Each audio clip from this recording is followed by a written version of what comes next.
Hi everyone, Paul Akers, and welcome back to the American Innovator. Last week we did, and this is Africa, and I gave you a quick overview of our recent trip down to South Africa, Zimbabwe, and Zambia. And this week we're going to start off with how we started off our trip to South Africa, and we went to the Pinda Forest Lodge with And Beyond.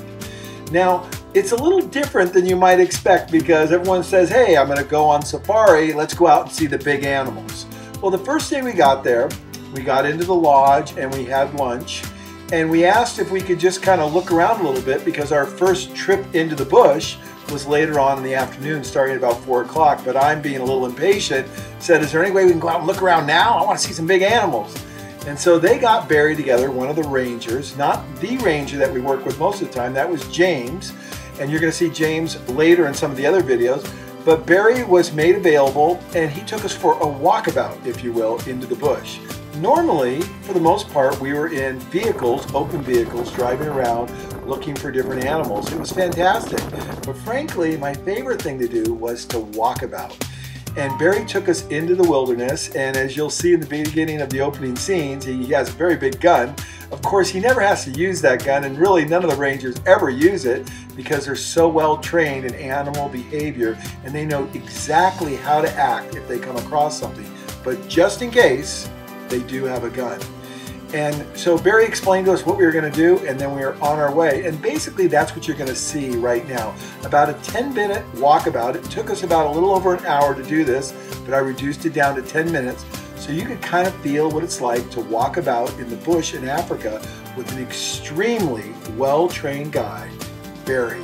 And Barry knows everything about the ecosystem, and he takes a lot of time and explains it all to us. And we just had an awesome time. And I think you're going to enjoy it too. So again, my goal of this whole series on Africa is to transport you with me to Africa so you can feel what it's like to be there. And I'll do the very best job I can to make that happen. So this is Africa, a walkabout with Barry. Enjoy. Hi everyone, Leanne and I and Cindy and Gordon traveled to South Africa to the Pinda Forest Lodge. How you doing, Paul? Nice to meet you. And that is a big gun. But before we got started, Barry had to load his big gun. So I watched him load it with big bullets because there's a lot of dangerous animals around, and we were actually on foot, not in a vehicle, for our very first trip around the Pinda Forest Lodge.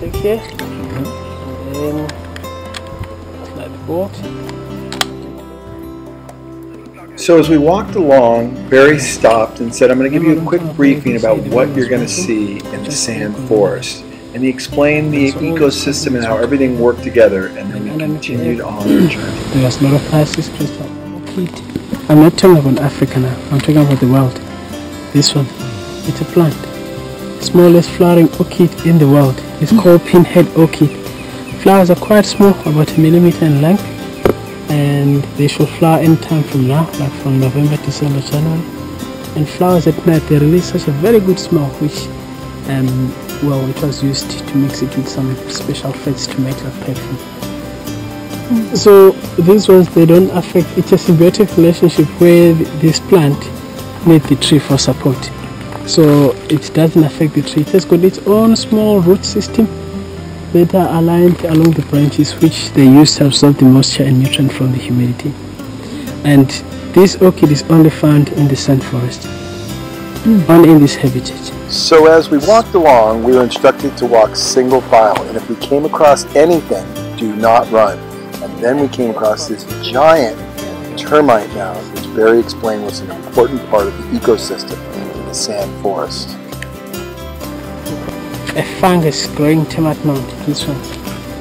They play such a huge role in the ecosystem because termites are the only smallest living things that can be able to break the cellulose. So we can't break the cellulose. We can, elephants and rhinos can't break the cellulose. So some of the mounds can grow up to like 2 meters high. And you will be surprised that this whole, you see it starts from down there and it's all the termite. It's like this up. So the whole like that, inside that you just pulled out. They're right down at the bottom. They're down in the bottom. Because what's happening This with to protect their house. yes, and again because what's happening, it's warm. Yes. The local people used to make powder from this tree. It's called forest oak now, or it's called cold bark, because no matter what, even if hot, this tree remains so cold. It's dead. It remains cooler. Because it's full of water? It's just like the thin layer, the cambium, the inner part of the bark. Got a long time. And also this one, see how giant it is. This one is called Lebombo Wettle. And you see all these like plants, these green plants that are hanging from it. All those green things that are clinging from this tree. Is that those orchids again? That's the it's a cactus. Yes. I'm sure you will see like trees later and then you'll think it will be cactus. But this is the only true indigenous cactus in southern Africa. This is the cactus. Check the little bit of fruit.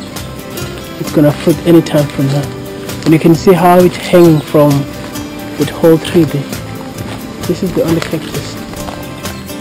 It's quite an old tree because you can even see like the roughness of the bark, and you see how hollow it has become inside. And now it's home for a whole variety of animals.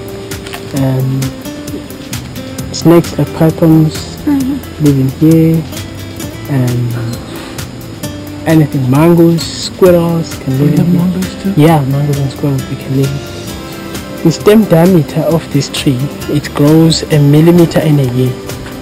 They grow very slow. So if the circumference, the whole stem is over 1 meter, then this tree is 1,000 years old. It's quite an old tree. You know, when you're on safari, you would expect to see lots and lots of animals, but what we really did is we began to understand the ecosystem where lots and lots of animals live. We saw this beautiful bird's nest, and then Barry just explained how everything worked together to create this unique environment where the animals could thrive. But the next day, we would see animals like you could never believe. But first, we had to understand how the sand forest came to be and the important plants that made up the sand forest. In most of our homestead, we plant these trees at the entrance of the homestead because we believe that they... This is a seed. Yeah, children like to blow it even here. So soft, yeah. Yeah, I feel how soft it is. So an algae and a fungus. The algae provides food and nutrient, and then the fungus gives the form and shape. And these plants, the interesting stuff is that they don't grow in an area where air is polluted. They only symbolize very clean air. These plants. So the air that we breathe in the forest is very clean.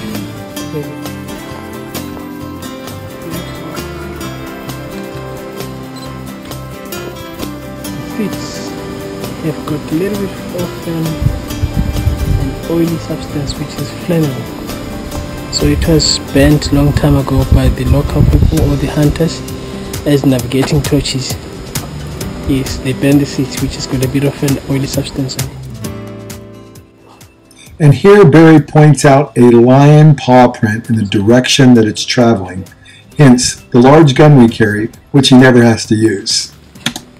It's funny how you come out into the forest thinking you want to see just big game, but one of the most interesting things we saw was the dung beetle. The dung beetle. They push his dungs. They push elephant dung, rhino dung, they make it into balls now. They do what? They push dung. Oh, they're called dung beetles. They call dung beetles. What do they do with the dung? They lay the eggs inside. Oh. Yeah, the dung. It's clever.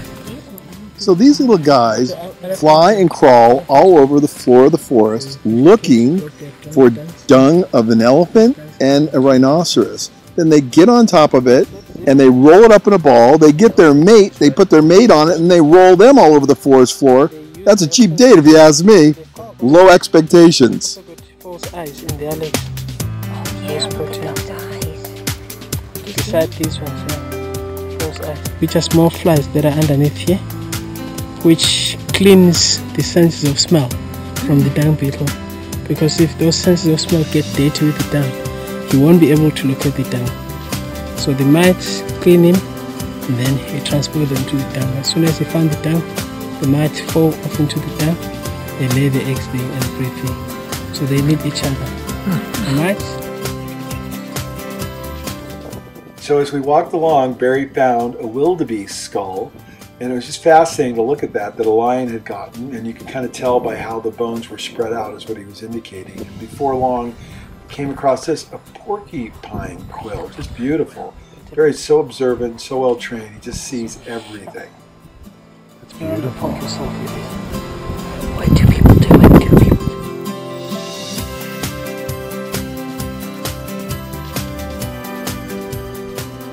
You know, Barry was really amazing. He just pointed out all the small little nuances of the sand forest. We found this little herb that smells just like curry. Just fascinating. He knows this place like the back of his hand. So we finished our first walk through the sand forest, the Pinda Forest Lodge, and beyond. It was just spectacular. And now we came up onto our beautiful dining room area, and we had awesome food. It's fantastic to walk about with Barry, a knowledgeable, well-trained ranger of the and beyond experience. It's just very special to me. And I promise you're going to see all the big game that I've been promising you about. I have fantastic video to share with all of you. But it's really important that you get introduced to the sand forest and the bush through the eyes of a trained guide like Barry. We'll see you next week on The American Innovator.